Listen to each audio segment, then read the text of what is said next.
কি বলছে, যখন বি ভেক্টর থেকে, একটি ভেক্টর আছে বি ভেক্টর, সেই বি ভেক্টর থেকে এ ভেক্টরকে বাদ দিয়ে দিয়েছে, তখন বিয়োগফল যেটা এসছে সেটা হচ্ছে 2j এসছে। তো বি ভেক্টরের মান জিজ্ঞেস করছে, তো বি ভেক্টর থেকে এ ভেক্টর বাদ দিয়েছে, তার একটা রেজাল্ট এসছে, সেটা দিয়ে দিয়েছে, দিয়ে বলছে বি ভেক্টর কি হবে। তো let b vector is x i cap plus y j cap plus z k cap, এটাই বি ভেক্টর। এখান থেকে এ ভেক্টরকে বাদ দিয়েছে, এ ভেক্টর কি হবে, এ ভেক্টর হবে 2i cap plus 3j cap plus 5k cap, 5k cap. ঠিক বলছে বি থেকে এ কে যদি বাদ দেওয়া হয় তাহলে যেটা আসে সেটা হচ্ছে 2j ক্যাপ। বি থেকে এ কে যদি বাদ দিই, বি থেকে এ কে যদি বাদ দিই তাহলে 2j ক্যাপ আসবে। তাহলে বি থেকে এ কে বাদ দাও, তো x মাইনাস 2i ক্যাপ হয়ে যাবে, x ডাইরেক্ট করছি, এটা মাইনাস এটা i cap plus y minus 3j cap plus z minus 5k cap.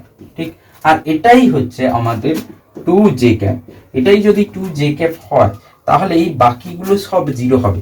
বাকিগুলো যদি সব জিরো হয় তার মানে x মাইনাস 2 ও জিরো হতে হবে, না হলে i ক্যাপ থেকে যাবে।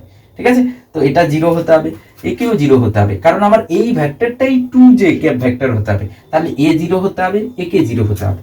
তো x z মাইনাস 5 কেও জিরো হতে হবে। ঠিক, আর y মাইনাস 2, y মাইনাস 3 কে 2 হতে হবে, y মাইনাস 3 ইজ 2।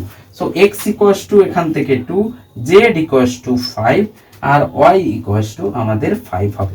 তাহলে যে ভেক্টরটি দাঁড়াবে সেটা হচ্ছে 2i cap plus 5j cap, 5j cap plus 5k cap. ঠিক, তো এবার এর বির মান বের করে নি। তো বির মান যেটা হবে under root 2 square plus 5 square plus 5 square, তো যেটা আসবে 5 5 25 50 আন্ডার রুট 54, আন্ডার রুট 54 আমাদের অ্যান্সার আসা উচিত।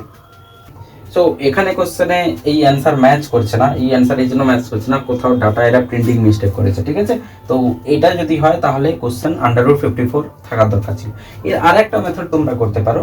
ঠিক, তো আসলে এক্সামে যখন আসবে তোমাদের মেথডটা এইভাবে থাকবে। ঠিক আছে, তো এর আরেকটা মেথড তুমি এটা করতে পারো, যেটা হচ্ছে এটা আমি এই বি কে, বি ভেক্টরকে লিখে নিতে পারি 2j cap plus A vector, A ভেক্টরের সাথে 2j ক্যাপ অ্যাড করে নিতে পারি। ঠিক আছে, তাহলে দেখো একে এই পাশে পাঠিয়ে দিয়েছি, তো তাহলে এই জেটা এই জের সাথেই অ্যাড হবে, তাহলে 2i cap plus 3j cap plus 5k cap সাথে আরো একটা 2j ক্যাপ অ্যাড হয়ে যাবে। So 2i cap plus 5j cap plus 5k cap. ঠিক, ওটাই আছে, দেখো এটাই আছে। ঠিক, মানে ওর থেকে এটা কি হবে, আরো শর্ট মেথড হবে, আরো সহজে তুমি করতে পারবে। ঠিক আছে।